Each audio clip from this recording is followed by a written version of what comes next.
ಉಪಚುನಾವಣೆ ಬಗ್ಗೆ ತಾವು ಏನ್ ಹೇಳಕ್ ಬಯಸ್ತೀರಿ? ಖಂಡಿತವಾಗಿ ವಿಶ್ವಾಸ ಇದೆ, ಗೆಲ್ತೀವಿ. ನಾವು ಮಾಡಿರ್ತಕ್ಕಂಥ ನಮ್ಮ ಪಕ್ಷದ ಕಾರ್ಯಕ್ರಮಗಳು, ಆಮೇಲೆ ಎಲ್ಲರಿಗಿಂತ ಹೆಚ್ಚಾಗಿ ನಮ್ಮ ಅಭ್ಯರ್ಥಿ ಕೂಡ ಯುವಕರಾಗಿದ್ದಾರೆ. ಆಮೇಲೆ ಇಲ್ಲಿ ನಮ್ಮ ದಿವಂಗತ ಶಾಮೂರ್ ಶಿವಶಂಕರಪ್ಪರು ಮಾಡಿರ್ತಕ್ಕಂಥ ಕೆಲಸ, ಮಲ್ಲಣ್ಣವ್ರು ಮಾಡಿರ್ತಕ್ಕಂಥ ಕೆಲಸ, ಸೊ ಅವ್ರ ಫ್ಯಾಮಿಲಿ ಮಾಡಿರ್ತಕ್ಕಂಥ ಕೆಲಸ ಎಲ್ಲನೂ ನಮಗೆ ಒಂದು ಅಸ್ತ್ರ ಆಗಿ ನಮ್ಮ ಗೆಲುವಿಗೆ ಕಾರಣ ಆಗುತ್ತೆ ಅಂತ ಈ ಸಂದರ್ಭ ಕೇಳಿಕೆ ಬಯಸ್ತೇನೆ. ಸರ್, ಈ ಬಾರಿ ಈಗ ಅಲ್ಪಸಂಖ್ಯಾತರಲ್ಲಿ ಕೆಲವರು ಈಗ ಬೈಕಾಟ್, ಈ ಬಾರಿ ನಾವು ಮತಗಳು ಹಾಕಲ್ಲ ಅಂತ ಬೈಕಾಟ್ ಅಂತ ಒಂದು ಕ್ಯಾಂಪ್ ನಡೀತಾ ಇತ್ತು ಸರ್. ಈಗ ಮತದಾನ ಎಲ್ಲರೂ ಹಾಕುದು ಸರ್ ಅದು. ಸೊ ಇದ್ರ ಬಗ್ಗೆ ಏನು ಹೇಳಕ್ಕೆ ಇಷ್ಟಪಡ್ತೀರಾ? ಅವರಲ್ಲಿ ಮನವಿ ಮಾಡ್ಕೊಳ್ತೇನೆ.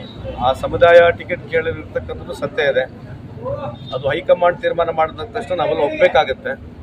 ಸೊ ಇವತ್ತು ನಾನು ಆ ಸಮಾಜದಲ್ಲಿ ಮನವಿ ಮಾಡ್ಕೊಳ್ತೀನಿ, ದಯಮಾಡಿ ಈ ಒಂದು ಸಂದರ್ಭದಲ್ಲಿ ಪಕ್ಷ ಇಂಪಾರ್ಟೆಂಟ್ ಆಗಿರ್ತದೆ. ಹಾಗಾಗಿ ಎಲ್ಲ ಮುಖಂಡರುಗಳು, ಹೈಕಮಾಂಡ್ಗಳು ಸೇರಿ ಒಂದ್ಸಲ ಅಭ್ಯರ್ಥಿ ಮಾಡಿದ ನಂತರ ಏನೇ ಮನಸ್ತಾಪಗಳಿದ್ರೆ ಅದನ್ನ ದಯಮಾಡಿ ಈ ಸಂದರ್ಭದಲ್ಲಿ ತೋರಿಸಬಾರ್ದು. ಅದಕ್ಕೆ ಹೆಚ್ಚಿನ ಜನಸಂಖ್ಯೆಯಲ್ಲಿ ತಾವು ಒಂದು ಕಾಂಗ್ರೆಸ್ ಪಕ್ಷದ ಅಭ್ಯರ್ಥಿ ಆಗಿರ್ತಕ್ಕಂಥವ್ರಿಗೆ ತಾವು ಮತವನ್ನು ಕೊಡಬೇಕಂತ ಅವರಲ್ಲಿ ಮನವಿ ಕೂಡ ಮಾಡ್ಕೊಳ್ತೀವಿ. ಸರ್, ನಿಮ್ಮ ಸಮುದಾಯದಲ್ಲಿ ಬಹಳಷ್ಟು ಯುವಕರು ಕೆಲವೊಂದು ಮುನಿಸ್ಕೊಂಡಿದ್ದಾರೆ ಅಂತ, ಯಾಕಂದ್ರೆ ಸಂತೋಷ್ ಲಾಡ್ ಬಂದಿಲ್ಲ, ಏನು ಕ್ಯಾನ್ವಾಸ್ ಮಾಡಿಲ್ಲ ಅಂತ ನಾವೆಲ್ಲ ಒಂದು ಮಾಹಿತಿ ಇತ್ತು. ತಾವೀಗ ಬಂದಿದ್ದೀರಿ, ಅವ್ರಿಗೆ ಏನಾದರೂ ವಿಶ್ವಾಸದಲ್ಲಿ ತಗೊಂಡು ಬಳಸ್ಕೊಂತಿರೋ ಚುನಾವಣಾ ಪ್ರಚಾರಕ್ಕೆ? ಖಂಡಿತವಾಗಿ ಮಾಡ್ತೀವಿ. ಇವತ್ತು ಕೆಲವು ಮುಖಂಡರ ಮನೆಗಳಿಗೆ ಹೋಗಿದ್ದೀವಿ.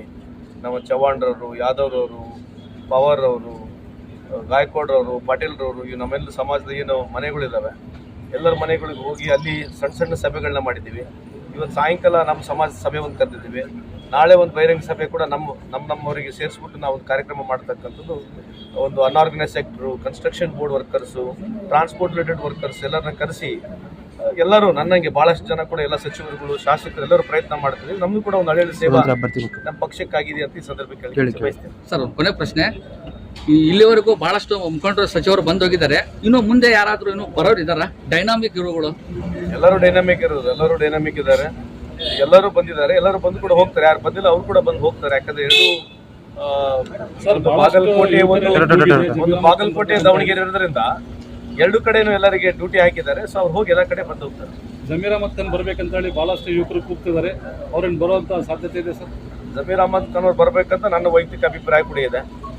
ತಮ್ಮ ಮುಖಾಂತರ ಅವ್ರಿಗೆ ಮನವಿ ಕೂಡ ಮಾಡ್ಕೊಳ್ತೀನಿ. ಅಲ್ಲೇನೋ ಕೇರಳದಲ್ಲಿ ಅವರು ಒಂದು ವಿಶೇಷವಾದಂಥ ಅಲ್ಲಿ ಇರ್ತಕ್ಕಂಥ ಡಿಮಾಂಡ್ನಲ್ಲಿ ಇದ್ದಾರೆ ಅಂತಕ್ಕಂಥ ನನಗೆ ಮಾಹಿತಿ ಇದೆ, ಸಂಪೂರ್ಣ ಮಾಹಿತಿ ಇಲ್ಲ. ಬಟ್ ನಾನು ಕೂಡ ಅವ್ರಿಗೆ ಮನವಿ ಮಾಡ್ಕೊಳ್ತೇನೆ. ಸರ್, ಈಗ ಸ್ವತಂತ್ರ ಅಭ್ಯರ್ಥಿಗಳು ಇದೆ ಸರ್, ಅವ್ರಿಗೆ ಏನಾದ್ರು ಮನವೊಲಿಸಿ ವಾಪಸ್ ತೊಳಗೆ ಏನಾದ್ರು ಹೇಳ್ತಾ ಇದ್ದಾರಾ? ಸ್ವತಂತ್ರ ಅಭ್ಯರ್ಥಿಗಳಿಗೆ ಮಾಡಿರ್ತಕ್ಕಂಥದ್ದೇ, ನನಗೆ ವೈಯಕ್ತಿಕವಾಗಿ ಅವ್ರ ಸಂಪರ್ಕ ಇಲ್ಲ. ಸೊ ನನಗೆ ಗೊತ್ತಿಲ್ಲ ಅದ್ರ ಬಗ್ಗೆ. ಆ ಥರ ಏನಾದ್ರು ನೀವು ಪ್ರಯತ್ನ ಮಾಡ್ತೀರಾ ಸರ್? ಇವತ್ತು ಅಲ್ಲ, ನನಗೆ ಸಂಪರ್ಕ ಇಲ್ಲ, ಯಾರು ಪರಿಚಯ ಇಲ್ಲ. ಯಾಕಂದ್ರೆ ಅದಕ್ಕೆ ಒಬ್ರಿಗೆ ಪರಿಚಯ ಬೇಕಾಗುತ್ತೆ. ಆಲ್ರೆಡಿ ಬಹಳಷ್ಟು ಪ್ರಮುಖರು ಪ್ರಯತ್ನ ಮಾಡಿರ್ತಾರೆ. ನಿಮ್ಮ ಅಭಿಮಾನ ಬಳಗನೆ ಬಹಳ ದೊಡ್ಡದಿದೆ, ಎಲ್ಲರೂ ಪರಿಚಯ. ಅದು ನನಗೆ ವೈಯಕ್ತಿಕ ಅಭಿಪ್ರಾಯ ನನಗೆ ಪರಿಚಯ ಇಲ್ಲ, ಬಟ್ ಪ್ರಯತ್ನ ಮಾಡ್ತೀವಿ. ಮತದಾರರಿಗೆ ಏನ್ ಹೇಳಕ್ ಬಯಸ್ತಾರೆ ಸರ್? ಅಲ್ಲ, ಅದೇ ಹೇಳ್ತಿರೋದು, ಈ ದೇಶದಲ್ಲಿ 12 ವರ್ಷದಿಂದ ಟಿವಿ ಮುಖಾಂತರ ನಾವು ಪ್ರಚಾರ ಗಿಡಿಸಿರ್ತಕ್ಕಂಥ ಬಿಜೆಪಿ ಸರ್ಕಾರ ಇವತ್ತಾದರೂ ಕೂಡ ಯಾವುದೂ ಚುನಾವಣೆಯಲ್ಲಿ ಬಂದರೂ ಕೂಡ ಅವರು ಯಾವುದು ಮತವನ್ನು ಕೇಳ್ತಕ್ಕಂಥ ಸಂದರ್ಭದಲ್ಲಿ ಮತ ಯಾವ ಬೇಸಿಸ್ ಮೇಲೆ ಅವರು ಕೇಳ್ತಿರತಕ್ಕಂಥದ್ದು ಭಾಳ ಇಂಪಾರ್ಟೆಂಟ್ ಇದೆ. ಅವ್ರು ಯಾವತ್ತೂ ನಾವಿಂಥ ಕೆಲಸ ಮಾಡಿದ್ದೇವೆ, ನಮ್ಮ ಪಕ್ಷ ಈ ರೀತಿ ಕೆಲಸ ಮಾಡಿದೆ, ಕೇಂದ್ರದಲ್ಲಿರ್ತಕ್ಕಂಥ ಮೋದಿ ಸಾಹೇಬ್ರ ಸರ್ಕಾರ ಈ ರೀತಿ ಕೆಲಸ ಮಾಡಿದೆ ಅಂತ ಓಟ್ ಕೇಳಕ್ಕೆ ಹೋಗೋದಿಲ್ಲ. ಒಂದು ಸುಳ್ಳು ಮಾಹಿತಿ ಕೊಡ್ತಾರೆ. ಅದರಲ್ಲಿ ಅವ್ರಿಗಿರ್ತಕ್ಕಂಥ ಸುಮಾರು ಒಂದು 20,000 ಎಂಪ್ಲಾಯ್ಸ್ ಇದ್ದಾರೆ. ವಾಟ್ಸಪ್ನಲ್ಲಿ, ಫೇಸ್ಬುಕ್ನಲ್ಲಿ, ಇನ್ಸ್ಟಾಗ್ರಾಮ್ನಲ್ಲಿ ಅವರು ಸುಳ್ಳು ಅಭಿಪ್ರಾಯಗಳನ್ನ ಮುಂಡಿಸ್ತಾರೆ. ಅದರ ಜೊತೆಗೆ ಇವತ್ತೇನು ಮಾಧ್ಯಮಗಳಿದ್ದಾವೆ, ಭಾಳಷ್ಟು ಮಾಧ್ಯಮಗಳು ಅದಾನಿ ಅವ್ರ ಅಂಬಾನಿ ಕೈಯಲ್ಲಿದೆ.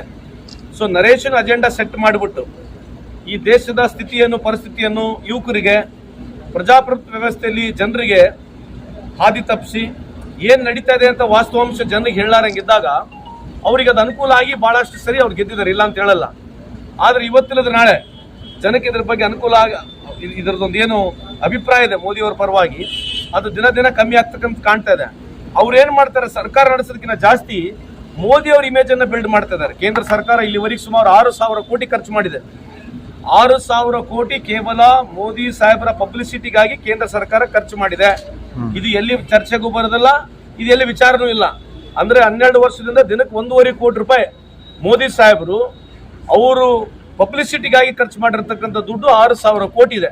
ಇದರಲ್ಲಿ ಎಷ್ಟು ಆಸ್ಪತ್ರೆಗಳು ಕಟ್ಸ್ಬೋದಾಗಿತ್ತು? ಇದರ ಚರ್ಚೆಗಿಂತ ಇಂಥ ಒಂದು ವಿಶೇಷವಾದ ಇಂಥ ಒಂದು ವಿಷಯಗಳನ್ನ ನಾವು ಚರ್ಚೆಗೆ ತಗೊಂಡಾಗ ಯುವಕರಿಗೆ, ಸಾರ್ವಜನಿಕರಲ್ಲಿ ಒಂದು ಅವಕಾಶ ಸಿಗುತ್ತೆ. ಇಂಥವನ್ನೆಲ್ಲ ಮುಚ್ಚಿಟ್ಬಿಡ್ತಾರೆ ಅವರು. ಮುಚ್ಚಿಟ್ಬಿಟ್ಟು ವೀರ ಸೂರ ಮೋದಿಗೆ ಫೋನ್, ಟ್ರಂಪಿಗೆ ಫೋನ್ ಮಾಡಿದ್ರು, ಈಗ ನಿತಿನ್ ಆಯೋಗ್ ಫೋನ್ ಮಾಡಿದ್ರು, ಇರಾನ್ ವಾರ್ ನಿಂದಿರಿಸಿದ್ರು, ಯುಕ್ರೇನ್ ವಾರ್ ನಿಂದಿರಿಸಿದ್ರು, ಥರ್ಡ್ ವಾರ್ಡ್ಗೆ ಇವರೇ ಒಂದು ಡಿಸಿಷನ್ ಕೊಡ್ತಾರೆ ಅಂತ ಹೇಳ್ತಕ್ಕಂಥ ಈ ರೀತಿ ಸುಳ್ಳು ಏನೋ ಪ್ರಚಾರಗಳನ್ನ ಕೊಟ್ಟು ಇವತ್ತು ದೇಶ ಯಾವ ಸ್ಥಿತಿ ಇದೆ ಅಂತ ತಾವು ಯೋಚನೆ ಮಾಡ್ಕೊಂಡು ನೋಡಿ. ಇವತ್ತು 93 ರೂಪಾಯಿ $1 ಇದೆ. ಯಾರು ಇದ್ರ ಬಗ್ಗೆ ಚರ್ಚೆ ಮಾಡಲ್ಲ. ಈ ದೇಶದ ಸಾಲ ಇವತ್ತು 225 ಲಕ್ಷ ಕೋಟಿ ಇದೆ. ಇದ್ರ ಬಗ್ಗೆ ಯಾರು ಚರ್ಚೆ ಮಾಡಂಗಿಲ್ಲ. ಇವತ್ತು ಹಂಗರ್ ಇಂಡೆಕ್ಸ್ನಲ್ಲಿ 120 ಸ್ಥಾನದಲ್ಲಿ ಇದ್ದೀವಿ. ಇವತ್ತು ಪಾಸ್ಪೋರ್ಟ್ ಎಲ್ಲರಿಗಿಂತ ವೀಕೆಸ್ಟ್ ಪಾಸ್ಪೋರ್ಟ್ ನಮ್ಮದು.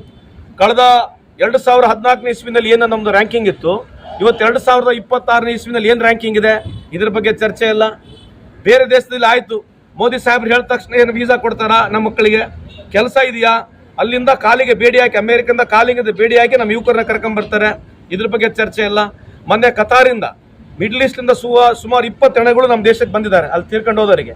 ನಮ್ಮ ಮೋದಿ ಸಾಹೇಬ್ರು ಅಲ್ಲೋಗಿ ಟೀ ಗಾರ್ಡನ್ನ ಡ್ಯಾನ್ಸ್ ಮಾಡ್ತಾ ಇದ್ದಾರೆ.